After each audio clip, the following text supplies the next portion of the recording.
Hi guys, got a little tip for you today. It's a really good practice drill. It's nothing new, it's been around a long time, but some of you may not be familiar with it. And it's really to try to get you to feel how the hands, the wrists, the arms are delivering the club back down and through the ball without really using the bigger muscles. So, normal setup, we don't do that.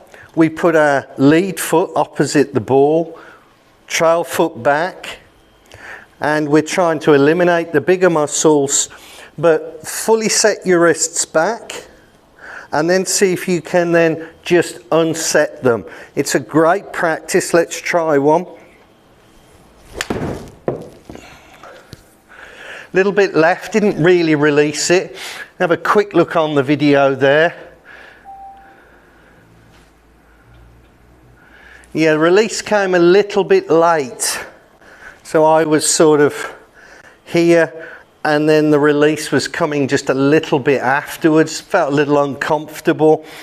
It is a really good practice drill though. It's a good warm-up drill, to be fair. Let's try another one. Maybe hit this a little bit softer this time.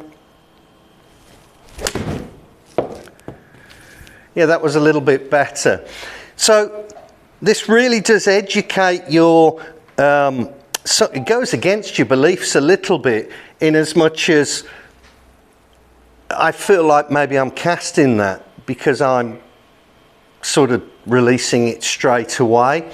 And it isn't casting because we've just took out the bigger muscles, so we can only use our hands and our wrists and our arms to actually deliver the club. But this is just proving the point that you can still hit it reasonably well and reasonably straight without the use of the bigger muscles.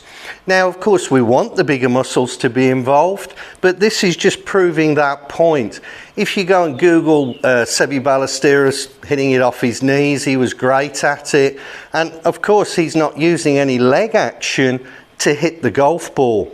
I remember when I was younger, a pro said to me, "Ian, why don't you practice with the ball just underneath the outside of your lead foot there to encourage you to release a little bit sooner?" Because I always tended to sort of hold it off because of all the talk of, well, you know, you shouldn't be sort of casting it, should you? So better hold back. But to be fair, there's a fine line between casting and releasing. And releasing with this drill is effectively just setting it and throwing it back because you're not using any of your lower half. One more, see if I can hit it the same. Pretty much the same there.